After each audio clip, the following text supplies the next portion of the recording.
السلام علیکم ورحمۃ اللہ وبرکاتہ۔ میری دوست نے اپنی بوڑھی ماں کو گھر سے نکال دیا۔ میں نے جب انہیں کچرا کنڈی کے ڈھیر پر بیٹھے دیکھا تو اٹھا کر اپنے گھر لے آیا۔ دوست سے بات کی لیکن وہ اپنی ماں کو اپنے گھر لے جانے کے لیے راضی نہ تھا، اس لیے میں نے انہیں اپنے گھر رکھ لیا۔ میری بیوی نیک تھی، وہ ان کی خوب خدمت کرتی۔ جلد ہی ہمارے دن پوری طرح بدل گئے اور میں خوب ترقی کرنے لگا۔ کچھ مہینے بعد میرا دوست مجھے ملا تو اسے دیکھ کر میرے رونگٹے کھڑے ہو گئے، کیونکہ اس کی حالت میں دفتر سے واپس لوٹ رہا تھا کہ جب محلے کی کچرا کنڈی پر میں نے لوگوں کا رش دیکھا۔ کافی سارے لوگ وہاں جمع تھے اور آپس میں کچھ بات چیت کر رہے تھے۔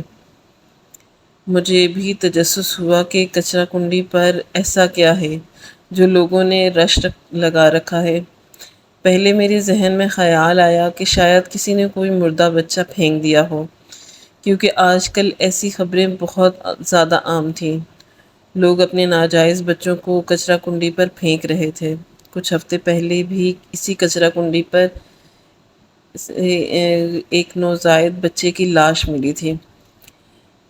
لیکن پھر میں نے سوچا کہ اگر ایسی بات ہوتی تو اب تک یہ رش جھٹ چکا ہوتا۔ خیر، تجسس کے عالم میں بھی کچرا کنڈی پر رک گیا۔ ایک دو لوگوں سے پوچھا تو کہنے لگے پتہ نہیں کوئی پاگل عورت ہے، کچرا کنڈی پر بیٹھی ہے اور روئے جا رہی ہے۔ میں نے ذرا سا لوگوں کو سائڈ پہ ہٹایا اور پھر جیسے ہی میری نظر اس عورت پر پڑی تو میرے سر پر آسمان گر پڑا۔ یہ تو گل آنٹی تھی، جنہیں میں بہت اچھی طرح جانتا تھا۔ نہ ہی وہ پاگل تھیں اور نہ ہی کوئی ایسا ذہنی مسئلہ کہ وہ کچرا کنڈی پر بیٹھ کر اس طرح روتی۔ میری ان سے آخری ملاقات تقریباً 3 سال پہلے ہوئی تھی اور اسی وقت وہ بالکل ٹھیک اور نارمل تھیں اور اپنے گھر میں خوش بار تھیں۔ یہ شبیر کی شادی کے وقت کی بات تھی۔ اس کے بعد میری ان سے کوئی ملاقات نہیں ہوئی تھی، کیونکہ شبیر کی بیوی کا مزاج کچھ ایسا تھا کہ میں نے ان کے گھر جانا ہی چھوڑ دیا تھا۔ گل آنٹی کو دیکھ کر میں جلدی سے آگے بڑھا۔ میں نے آواز دی، گل آنٹی، آپ یہاں کیا کر رہی ہیں؟ شبیر کہاں ہے؟ آپ اس حال میں یہاں کچرا کنڈی پر کیوں بیٹھی ہیں؟ مجھے دیکھتے ہی ان کی آنکھوں میں شناسائی کی رمق ابھری اور پھر وہ ایک دم ہی سر جھکا کر اور منہ پھیر لیا، جیسے خود کو مجھ سے چھپانا چاہتی ہوں۔ میں نے آگے بڑھ کر انہیں گندگی کے ڈھیر سے اٹھایا اور لوگوں سے کہا کہ یہ میری جاننے والی ہیں، آپ لوگ فکر نہ کریں، میں انہیں ان کے گھر پہنچا دوں گا۔ وہاں موجود لوگ عجیب عجیب باتیں کرنے لگے کہ پتہ نہیں کیسے لوگ ہیں، گھر کے بڑوں کی خبر ہی نہیں رکھتے۔ اگر پاگل عورت ہے تو باندھ کر رکھنا چاہیے تھا نا، جانے کیسی اولاد ہے، بوڑھی ماں کا بھی خیال نہیں کرتی۔ سارا ہی محلہ پریشان ہو گیا تھا کہ پتہ نہیں یہ کیا معاملہ ہے۔ میں نے گل آنٹی کو اپنی موٹر سائیکل پر بٹھایا اور گھر لے آیا۔ میری بیوی بھی گل آنٹی کو پہچانتی تھی۔ ہماری شادی پر گل آنٹی نے شرکت کی تھی۔ ان کی شخصیت ایسی تھی کہ جو کوئی ان سے ایک بار ملتا تو وہ انہیں دوبارہ بھول نہیں سکتا تھا، اس لیے ریما بھی انہیں فوراً پہچان گئی تھی۔ وہ جلدی سے انہیں اپنے ساتھ واش روم لے گئی، صاف ستھرا کروایا، انہیں پہننے کے لیے اپنا سوٹ دیا اور پھر جب وہ واپس آ کر ڈرائنگ روم میں بیٹھیں تو مجھ سے نظریں نہ ملا سکیں۔ گل آنٹی جیسی نفیس خاتون کو اس طرح دیکھ کر میرا دل بھر آیا تھا۔ میں نے فوراً کہا، آنٹی کیا بات ہے؟ آپ اس طرح کیوں پریشانی سے کچرا کنڈی پر بیٹھی تھیں؟ اور شبیر کہاں ہے؟ بتائیں تو کیا معاملہ ہے؟ انہیں اس طرح دیکھ کر نہ صرف میرا دل پسیج گیا تھا بلکہ میرے ذہن میں بہت سے خیالات گردش کر رہے تھے۔ شبیر کی بیوی مہوش کو پہلی بار دیکھتے ہی میں اس کی فطرت جان گیا تھا، اس لیے مجھے فوراً یہ خیال آیا تھا کہ کہیں مہوش نے تو گل آنٹی کو، مگر میں خود سے ایسی کوئی بات نہیں کہنا چاہتا تھا، اس لیے میں ان سے پوچھ رہا تھا کہ کیا معاملہ ہے۔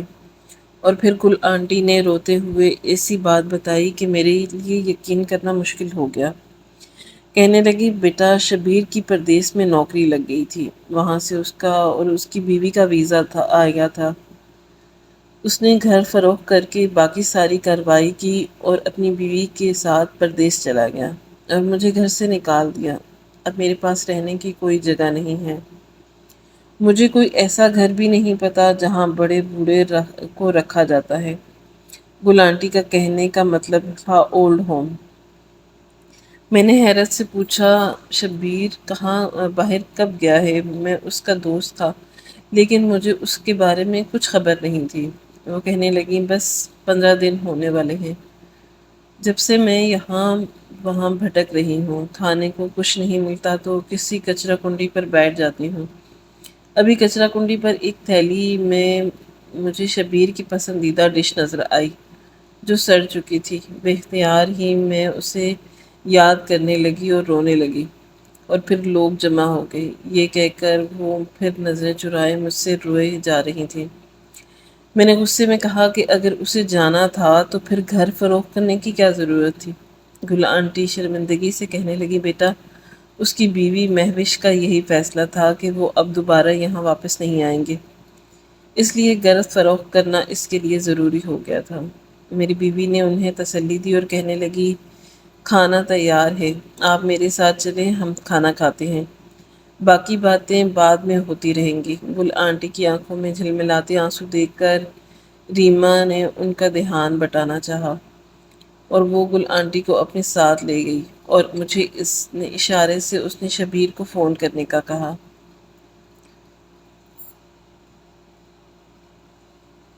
میں نے شبیر کا فون ملایا تو اس کا فون مستقل بن جا رہا تھا۔ میں نے اپنی بیوی ریما سے کہا کہ تم آنٹی کا خیال رکھو، میں کسی طرح شبیر کا نمبر نکالتا ہوں۔ ظاہر سی بات ہے پردیس میں اس کا کانٹیکٹ نمبر کچھ اور ہوگا۔ میں معلوم کرتا ہوں ایک دو دوستوں سے، کسی نہ کسی کو تو خبر ضرور ہوگی۔ پھر میں نے اسے گل آنٹی کی حالت سے خبردار کرنا ہوگا۔ یہ تو اس نے بڑی ہی غلط حرکت کی ہے۔ اگر جانا ہی تھا تو گھر فروخت کر کے کیوں گیا؟ اس عمر میں اس نے اپنی ماں سے سر کی چھت بھی چھین لی۔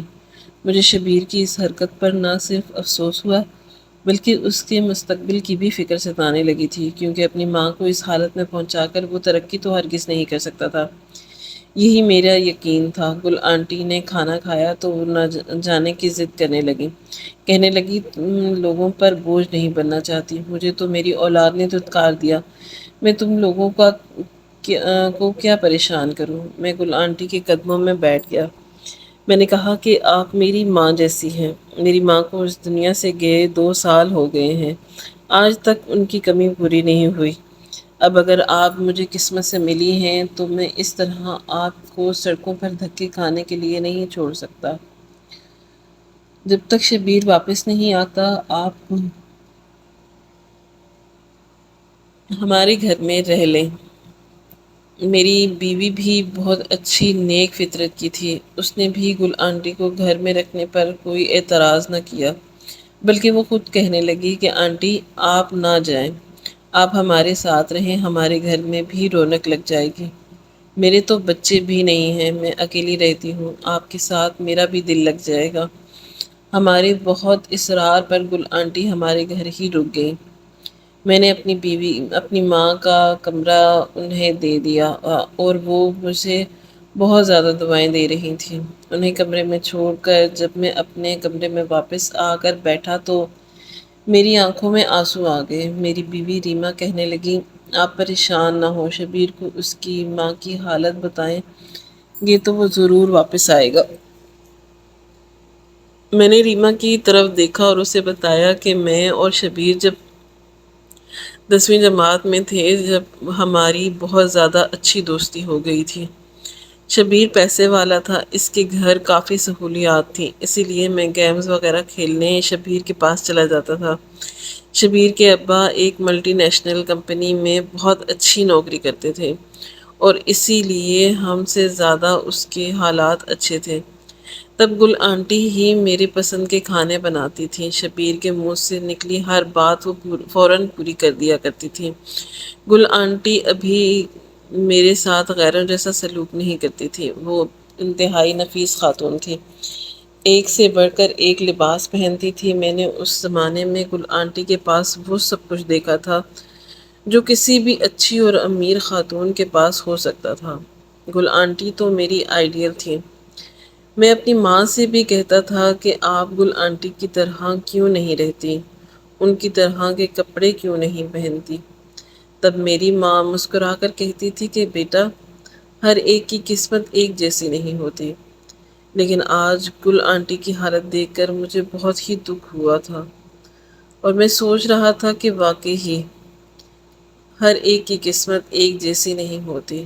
میری ماں کے آخری وقتوں میں تو میری بیوی ریما نے ان کی بہت خدمت کی تھی، ان کا بہت خیال رکھا تھا، انہیں کسی چیز کی کمی نہیں ہونے دی تھی۔ لیکن گل آنٹی کے ساتھ تو میں بہت ہی برا سلوک کیا۔ مجھے حد سے زیادہ پریشانی اور افسوس دیکھ کر کہ ریما کہنے لگی کہ آپ کل ہی شبیر بھائی سے رابطہ کریں، جب اسے پتہ چلے گا کہ گل آنٹی کی حالت کیا ہے تو وہ خود لوٹ آئے گا۔ پھر ساری رات میں نے کروٹیں بدلتے ہی گزار دی۔ بار بار تصور میں مجھے اپنی ماں کا چہرہ نظر آتا ہے، ساتھ ہی گل آنٹی کا وہ جوانی والا روپ بھی یاد آتا کہ وہ کس قدر حسین، کتنی خوبصورت تھی۔ ان کے شوہر بھی ان سے بے انتہا محبت کرتے تھے۔ ان کا گھر میرے لیے ہمیشہ ایک مثالی گھر رہا تھا۔ میں نے سوچا بھی نہ تھا کہ زندگی کے کسی موڑ پر مجھے گل آنٹی کا یہ روپ دیکھنے کو ملے گا۔ ایسے ہی فجر کی اذانوں کی آواز بلند ہوئی۔ میں نماز پڑھ کر کمرے سے نکلا تو میں نے گل آنٹی کو گارڈن میں دیکھا، وہ کوئی تسبیح وغیرہ پڑھ رہی تھی۔ میں ان کے پاس جا کر بیٹھ گیا۔ انہوں نے میرے سر پر ہاتھ رکھ کر بہت ساری دعائیں دی اور کہنے لگی، تم ابھی بھی پہلے جیسے ہو۔ پہلے بھی جب تم ہمارے گھر آتے تھے تو میرا بڑا خیال کرتے تھے۔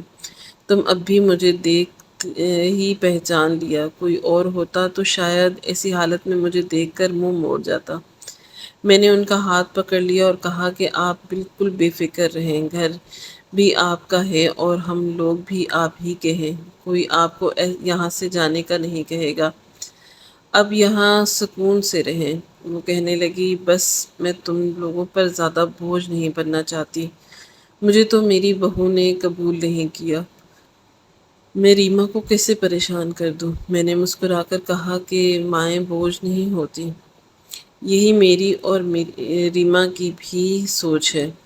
میری بات پر ان کے چہرے پر ایک عجیب سا تاثر آیا تھا، جیسے وہ کسی بات کو قبول کرنے کی کوشش کر رہی ہوں۔ آنکھوں میں آتی نمی کو انہوں نے بڑی مشکل سے ضبط کیا تھا۔ کچھ ہی گھنٹوں بعد میں نے دفتر کے لیے نکلا تو دفتر جانے کے بجائے میں سیدھا حماد کے گھر پہنچا۔ حماد میرا اور شبیر کا مشترکہ دوست تھا۔ اس کی مجھ سے تھوڑی کم دوستی تھی، لیکن شبیر سے زیادہ تھی۔ مجھے یقین تھا کہ اسے شبیر کے بارے میں کچھ نہ کچھ پتہ ہوگا۔ اتنے سالوں بعد مجھے اپنے گھر دیکھ کر حماد بالکل حیران ہو گیا، پھر مجھے گلے سے لگا کر کہنے لگا، یار شادی کے بعد تو سبھی بہت مصروف ہو گئے ہیں، پرانے دوستوں سے ملنے کا وقت ہی نہیں ملتا۔ میں نے اس سے خیر خیریت پوچھی تو پتہ چلا کہ اس کی بھی شادی ہو گئی ہے، وہ بھی 2 بچوں کا باپ بن گیا ہے۔ پھر میں نے ڈھکے چھپے الفاظ میں اس سے شبیر کے بارے میں پوچھا۔ میں کھل کر کوئی بات نہیں کرنا چاہتا تھا، مجھے بس شبیر کا نمبر چاہیے تھا۔ وہ کہنے لگا کہ شبیر تو پردیس میں پوری طرح سیٹل ہو گیا ہے، ایک بہت بڑی کمپنی میں اس کی نوکری لگ گئی تھی اور اس کی بیوی وہاں ایک لگژری اپارٹمنٹ میں بہت اچھی زندگی گزار رہے ہیں۔ میں نے یہ کہا، یہ تو بڑی اچھی بات ہے، مجھے بھی شبیر کا نمبر دو۔ بس ایسے ہی پرانے دوستوں کی یاد آ رہی تھی تو میں نے سوچا کہ کچھ بات چیت ہو جائے گی۔ اس نے فوراً ہی مجھے شبیر کا نمبر دے دیا۔ میں نے اس سے گل آنٹی کے بارے میں پوچھا تو وہ کہنے لگا کہ گل آنٹی کا تو مجھے کچھ نہیں پتہ، لیکن ایک بار میں نے شبیر سے پوچھا تھا تو اس نے کہا کہ وہ کسی رشتہ دار کے گھر میں ہے۔ کچھ دیر حماد کے پاس بیٹھ کر میں باہر نکل آیا تو مجھے بڑا افسوس ہوا کہ شبیر نے اپنی ماں کے حوالے سے سب کو جھوٹ کہا تھا کہ وہ کسی رشتہ دار کے پاس ہیں، جبکہ سچ تو یہ تھا کہ وہ سڑک پر در بدر گھوم رہی تھی۔ میں اپنے دفتر پہنچا اور وہاں جاتے ہی میں نے سب سے پہلے شبیر کو فون لگایا۔ کچھ ہی دیر بعد اس نے میرا فون اٹھایا اور میری آواز سن کر بہت خوش ہوا۔ پھر مجھ سے میرے بارے میں پوچھنے لگا۔ تب میں نے اسے گل آنٹی کے بارے میں بتا دیا۔ یہ بھی بتایا کہ وہ مجھے کچرا کنڈی سے کس حالت میں ملی تھی۔ وہ کسی ذہنی اذیت سے گزر رہی تھی۔ میری بات سن کر وہ خاموش ہو گیا اور کہنے لگا، یار میں نے کہا تھا کہ میں انہیں ان کے بھائی کے گھر چھوڑ دیتا ہوں، لیکن وہ نہ مانی۔ اولڈ ہاؤس اور وہ جانا نہیں چاہتی، اس لیے میں کیا کرتا، میں نے انہیں ان کے حال پر چھوڑ دیا۔ مجھے یہ سن کر بہت ہی زیادہ دکھ ہوا۔ میں نے کہا کہ تم واپس آؤ اور گل آنٹی کو اپنے ساتھ لے جاؤ۔ جب تمہاری اتنی اچھی نوکری ہے تو تم ان کا خرچ کیوں نہیں اٹھا سکتے؟ وہ کہنے لگا، میری بیوی مہوش اماں کو ساتھ رکھنے کے لیے راضی نہیں ہے۔ وہ یہاں پر انہیں اپنے ساتھ نہیں لانا چاہتی اور وہاں ہمارے ماموں کے سوا کوئی نہیں ہے۔ اماں ماموں کے گھر نہیں جانا چاہتی، میں تو خود بیچ میں پھنس کر رہ گیا ہوں۔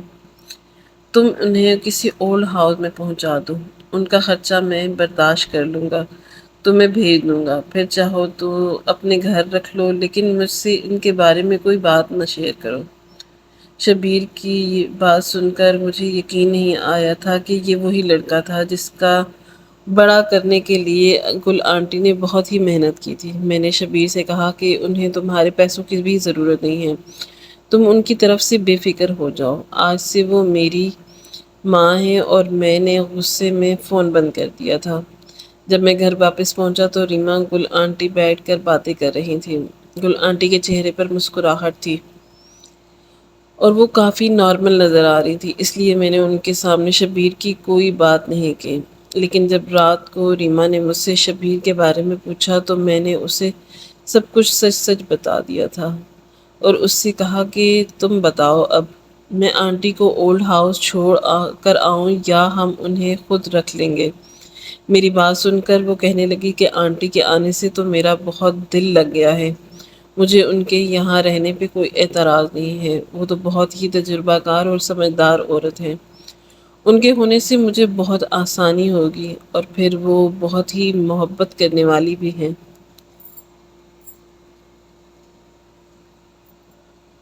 آپ تو جانتے ہیں کہ میری ماں باپ بہت پہلے ہی اس دنیا سے چلے گئے تھے، پھر آپ کی ماں بھی چلی گئی تھی تو ہمارے پاس کوئی نہ رہا۔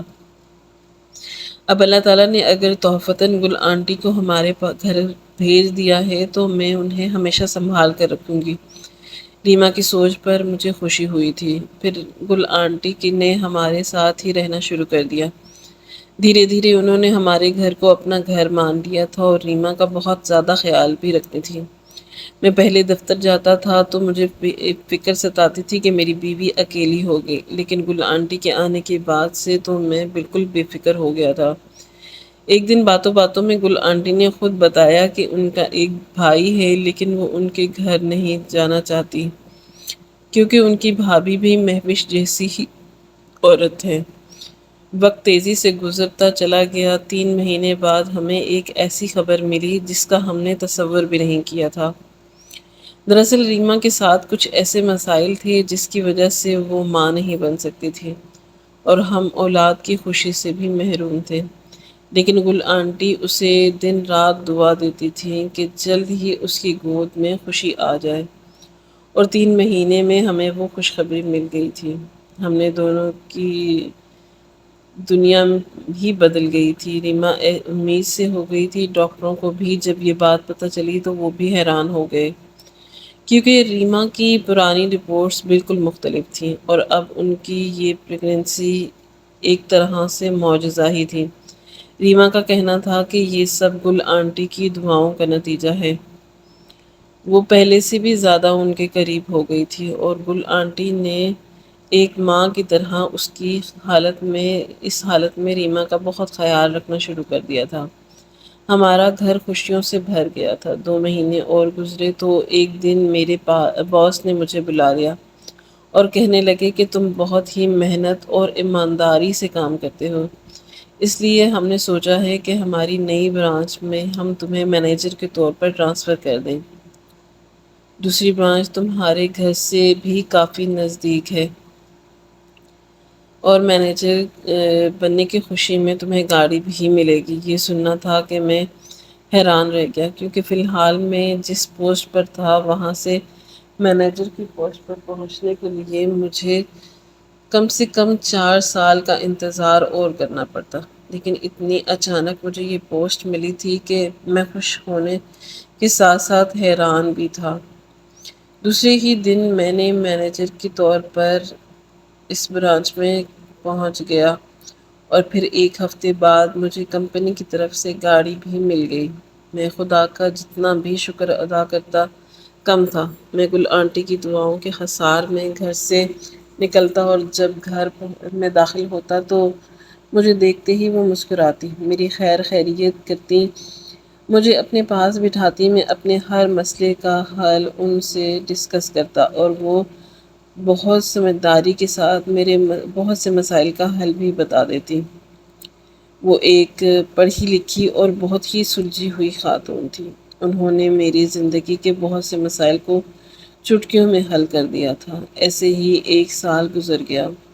ہمارے گھر ایک بیٹی کی پیدائش ہوئی۔ ہم نے اس کا نام رکھنے کا حق بھی گل آنٹی کو دے دیا۔ گل آنٹی نے اس کا نام مہر بانو رکھا تھا۔ مہر بانو ہمارے گھر میں مزید رونق لے آئی، اور ہماری زندگی پوری طرح ٹھیک ہو گئی۔ سب کچھ صحیح جا رہا تھا۔ لیکن ایک دن میں دفتر سے واپسی کے لیے نکلا تو دفتر کے دروازے پر کھڑے شخص کو دیکھ کر حیران رہ گیا۔ اجڑی ہوئی حالت، بکھرے ہوئے بال، وہ شخص کسی طرح پہچاننے میں نہیں آ رہا تھا۔ اس کے گندے کپڑے دیکھ کر تو کوئی بھی اسے دیوانہ، مجنون یا پاگل ٹھہرا سکتا تھا، لیکن مجھے اسے پہچاننے میں 2 سیکنڈ بھی نہ لگے۔ وہ کوئی اور نہیں بلکہ شبیر تھا۔ مجھے دیکھتے ہی وہ رونے لگا۔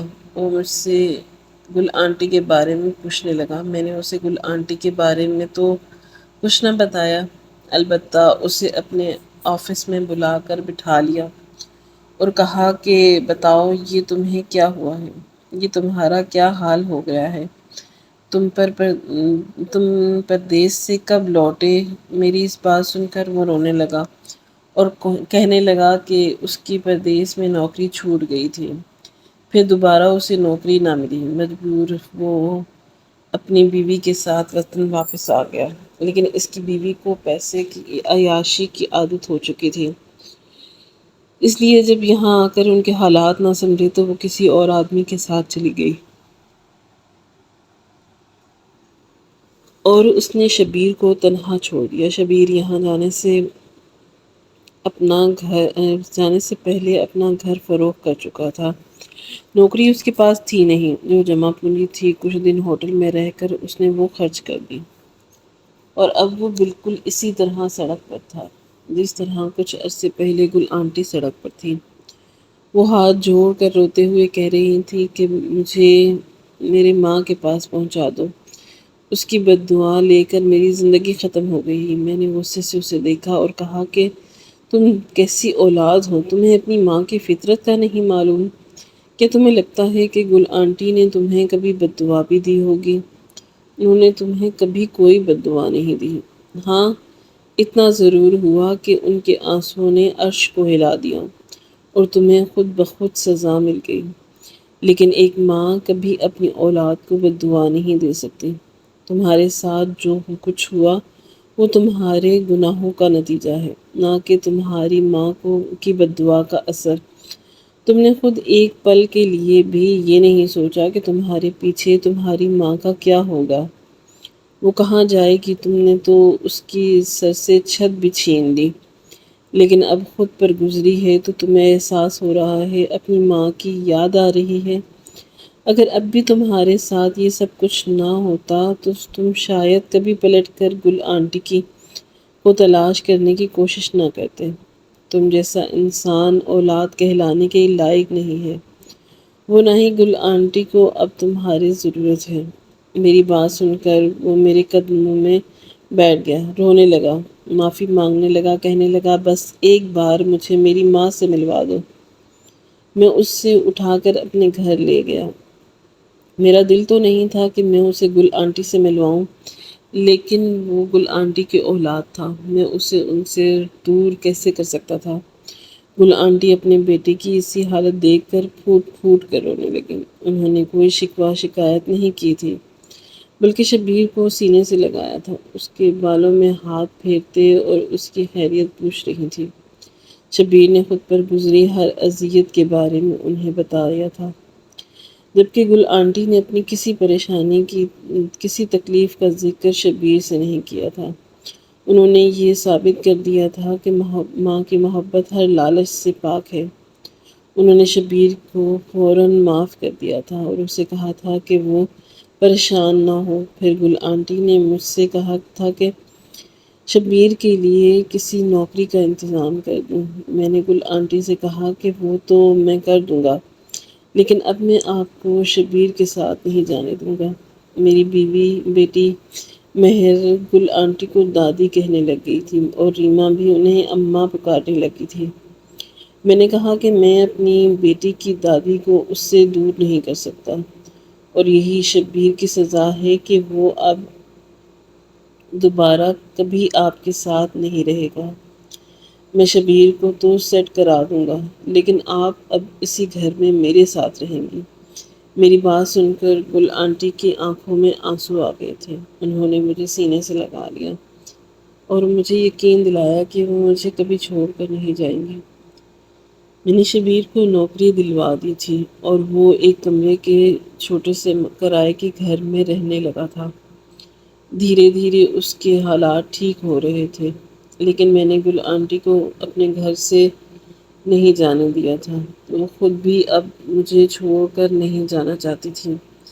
شبیر جب بھی اپنی ماں کے پاس بیٹھتا تو وہ بہت روتا، بار بار اپنی غلطیوں کی معافی مانگتا، جبکہ گل آنٹی اسے معاف کر چکی تھی، لیکن اسے یہ بات سمجھ آ گئی تھی کہ اس نے زندگی میں جتنا بھی خسارہ اٹھایا ہے وہ اپنے انہی گناہوں کی وجہ سے اٹھایا ہے۔ آج گل آنٹی کو میرے گھر میں رہتے ہوئے تقریباً 10 سال ہونے والے ہیں۔